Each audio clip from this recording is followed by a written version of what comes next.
And here we go. Advanced tips for you guys out there who want to take over their video, who want to take over their content. Of course, this is the Hollie Krem Show where we talk real estate, branding, and content. And I'm joined by Hollie Kitchens. What's going on, Hollie?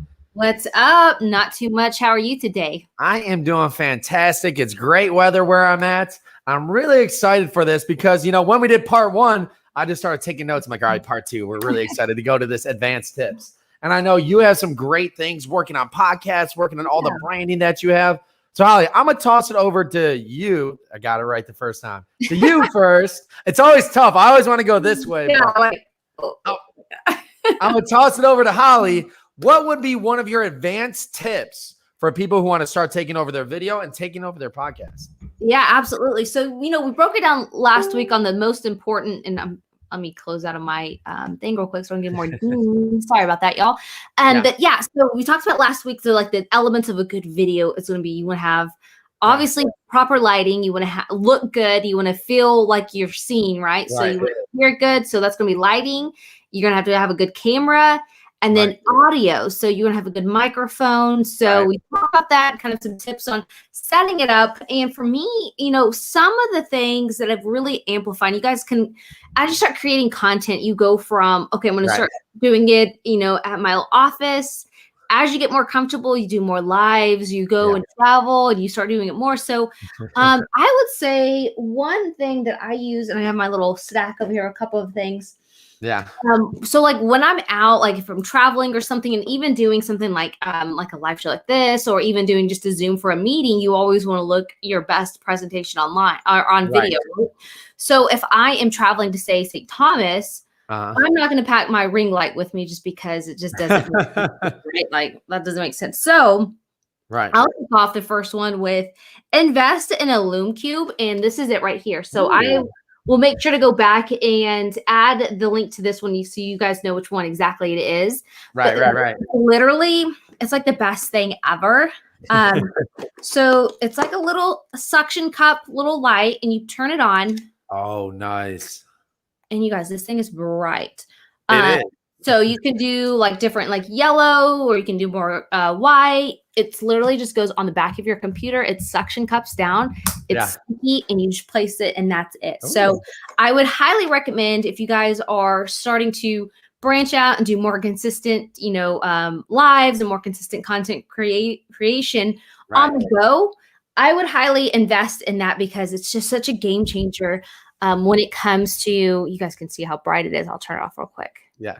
When it comes to just having some great lighting on the go. So that's my, like, you know, as you guys start building up your studio, that's going to be an accessory I'd highly recommend you guys pack in your travel suitcase on the go.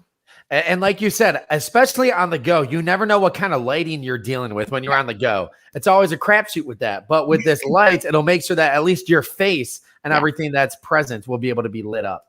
100%. And I want to piggyback off the on the go because I got this a little over a year ago. I don't know the technical term, the swivel sticks, where I'm walking and my camera stays still.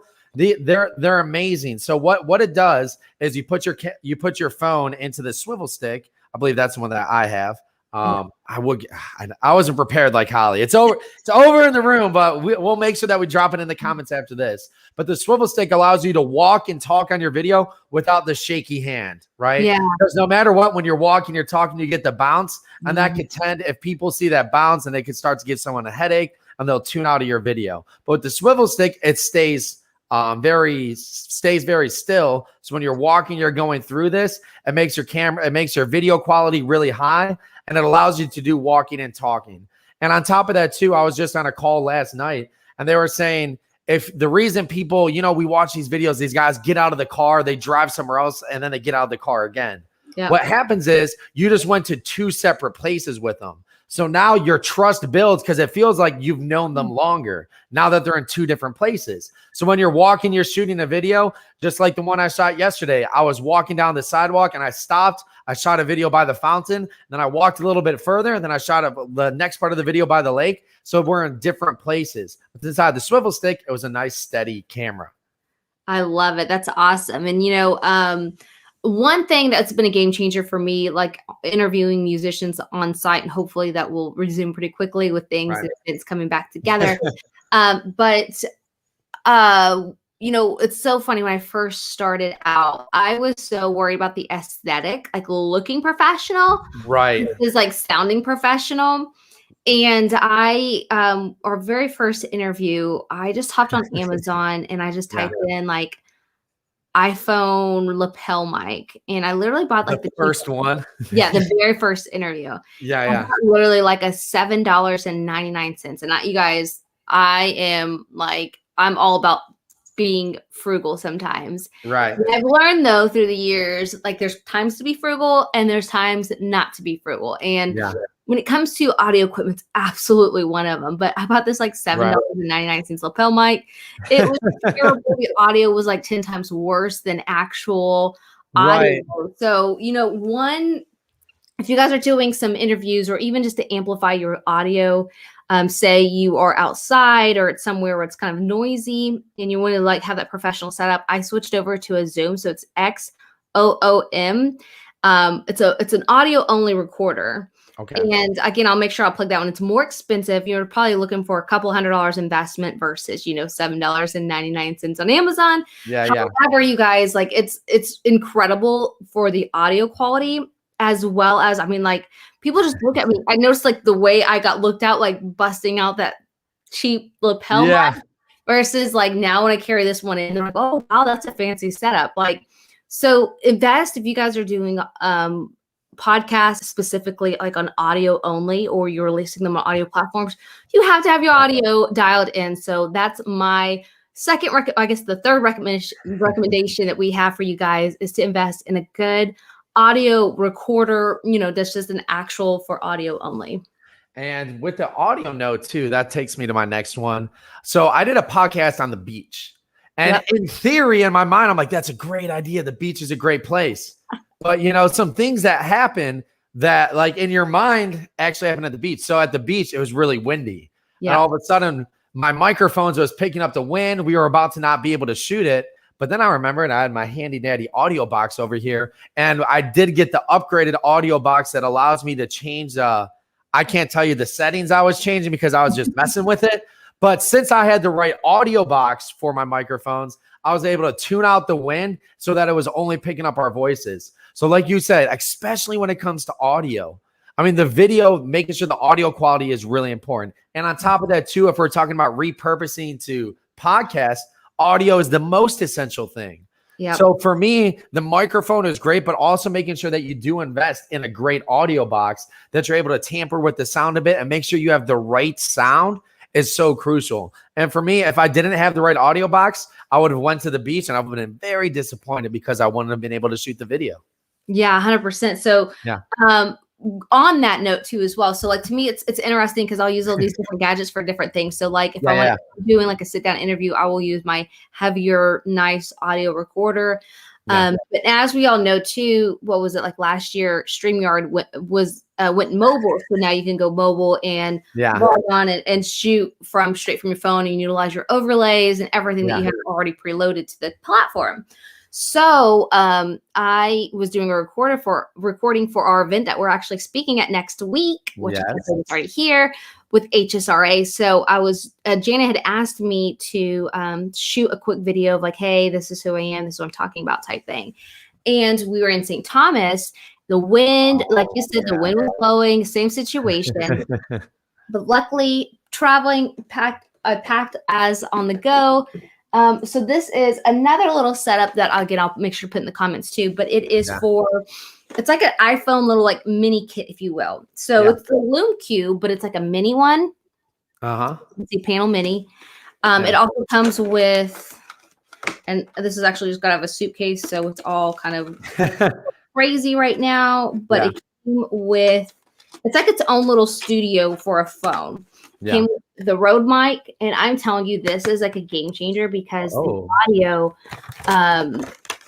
the audio from my phone, if I didn't have this, it would have been disastrous because I actually wasn't able to do it.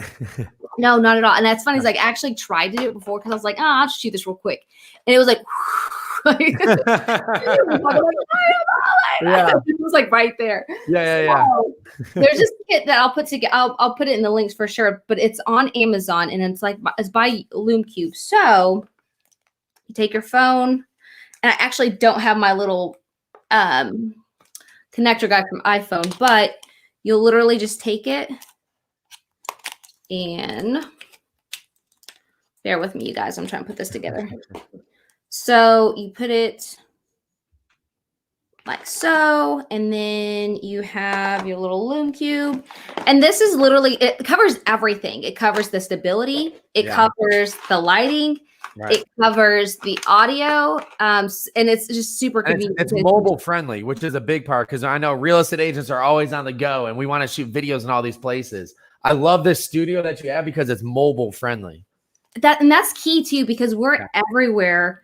You know, you got to think like, how many times do we actually have time to sit down and do something, right? Right. So like, this is just a good kit to even keep in your car if you guys are out and about. So once you put it all together, kind of get a little loopy there. Let's see here. Right. I'm trying to do this quickly, so I'm not taking up too much time. But anyways, it's essentially like this. Yeah. And it's like you have your little light here. Everything. So like your audio's here. You can flip flop it. You can go this way if you need to. So a big question. Oh, go ahead. Better. A big question that I always get is that a one-person device? Do you need somebody to come there and shoot that with you? Is it a one-person device? One-person device. So you can literally, you can hold it as a selfie like this, or you can also set up as a tripod and do something like this where it's catching up on your audio as well as your lighting, and everything will be a lot better than if I didn't have it. And it also sounds a lot better too. So that's probably my most recent like favorite little gadget, if you will, just because it covers so much stuff and it's a lot. It's just portable to go anywhere. Right. So yeah, I would highly recommend. That's one of my highly recommend pieces for you guys to upgrade or to add to your current content creation studio or on the go studio, if you will. And you know, so I was thinking about saying this one, and I'm like, oh, I don't want to do a self promotion, but I'd be doing people a disservice to get your guys' StreamYard looking like we do, to get the intro video, the overlays, the branding, and make sure it gets all set up. You got to go to Krem Content. We're gonna drop that in the comments too. But what we do is we want to make sure your StreamYard, we want to make it look like the newsreels. We want to make it look like ESPN. We want to give you guys these cool overlays, the intros, the outros, so y'all don't have to do that. And I mean, I think the biggest part about it too is you have the vision, we have the know-how, right? So making sure we take care of that, and then taking it a step further too, repurposing content. The tool that we use, I don't know what video editing tool you use, Holly. We use Camtasia to repurpose our videos and move it over. What tool do you use? Veed.io, Veed.io. What's been your experience with that? It's been good so far. I mean, I haven't used it enough to say like, oh, I'm a pro at it, but I've used it to, you know, create those little graphics, have a little bar, the progress bar. Then you could do like the subtitles and like all that other stuff. Yeah, I will say, because we're actually working on taking all of the NAEA content and translating it into Portuguese as well as Spanish. Ooh, yeah. And I got excited because they did like a foreign subtitles. Really? I will say the foreign subtitles are trash. Are they? Yeah. Rodolfo from Portugal was like, yeah, this is terrible. Like half of it was in Portuguese and half of it was in like English. So I would say if you guys are using V.io, it's amazing. I like it. It's fun. It's everything but the translator. I would not use it for the foreign translator. I would definitely go to like rev.com and use their foreign transcription. Is $3 a minute. So it's a little bit more of an investment. But if you're producing high quality content like, you know, certifications and stuff that we're doing, you definitely want to make sure it's on point. So, but yeah, I think it's fine. It does for like a repurpose when it comes to, you know, splicing and dicing. Splicing and dicing. Oh, I'm going to use that. I like that. Splicing and dicing. Holly Kitchens. All right, go ahead. But yeah, I mean, that's what it's kind of fun. Like you're talking about repurposing content. So like on podcasts, I'll start like, and this is part of my content implementation I'm starting to do now. It's like, how many one pieces, like, this is the process for it. So it's like, okay, launch day, or it's the teaser beforehand. It's the actual uploading of the content. Then it's the actual publish, and then it's the tagging, and then it's the stories. And then it's like, hey, in case you missed it, and all that stuff. So I have a specific question for you, Holly. I know we've been talking about video, but I know you are a podcast legend. So I want to know, what is an advanced tool we can use for podcasting? Man, when it comes to, it's just all about audio focus. That's why I said the Zoom. So it's XOOM recorder. That thing is a game changer. The Rode mic. I did this. I actually shot a podcast interview with Mary Murphy. Outside, and there was birds chirping. There was dogs barking. Some of that stuff, like, you just pick it up regardless, right? Like, the frequency is so high you can't remove it. But I will say, like, even trying to get it set up, I would do a video without it, and then I plug it in with it. Game changer. So it's all about audio specific. So, like, I would say I would highly recommend you guys invest in a great microphone, invest in a great audio recorder when you're on the go, and then as well as something like this that just amplifies your audio. Because if you think about a podcast as like kind of like music, you don't want to listen to terrible music that you can't understand the words or everything sketchy, right? So I would say that's absolutely key when it comes to podcasting, is just making sure your audio is dialed in. Yeah. I love it. I love it. Holly, do you have anything else to wrap us up here with the advanced portion? We didn't go over the notes before. That's why I love doing lives with Holly. We're just like, Holly, you ready? Yeah, let's do it. Let's go. What other tools do you have for us on the advanced section of this video and content shooting? I mean, I guess another thing too, you guys, as you guys are developing it and dialing in your brand, as you're developing your look and feel, also think about too, like, your surroundings. Like, I'm actually need to do this. Need to put it as my own personal logo, right? So I'm gonna do like the Hollie with the script, like you see in the Hollie Krem, like that, like that script right there.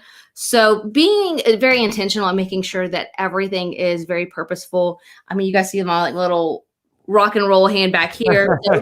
That's just my personality, and that's just how I am. So I think you just start kind of putting little things here and there, and then just being super intentional. You know, make sure you have a fun background. Literally, this is just greenery from Amazon stapled on a wall. But like that, it makes, I always get a lot of compliments. So always evolving and then never settling for just one thing. That would be my last takeaway. What about you? Well, on that note too, with what you were just saying, like, companies pay thousands of dollars for brand placement in movies and TV shows, right? There's a reason that it's the importance of it. So like you were saying, having your brand, I've been on my 2-person setup. So my studio this is my 1-person setup, and I can flip everything around and I have a 2-person setup on the other side. On my 2-person setup, I make sure my branding's all over it, because I have people coming over and shooting podcasts here. So when they do that, I make sure that the Krem branding is there in the background for that brand placement, right? 100%. Yeah. Awesome. Yeah, absolutely. You guys, make sure you guys are doing, even if it's a coffee cup, like just little subtle things to where your brand's there, but it's not like, tattooed across your forehead. Right. Yeah. Oh, so I shouldn't do that. Okay. I would say big no. Right. Big no. All right, guys, we're going to go ahead and drop what we were just talking about in the comments, so you guys can go ahead and check that out and become advanced in your video content and your content as well. Holly, thank you so much for coming on. We'll see y'all next week. Bye, everyone.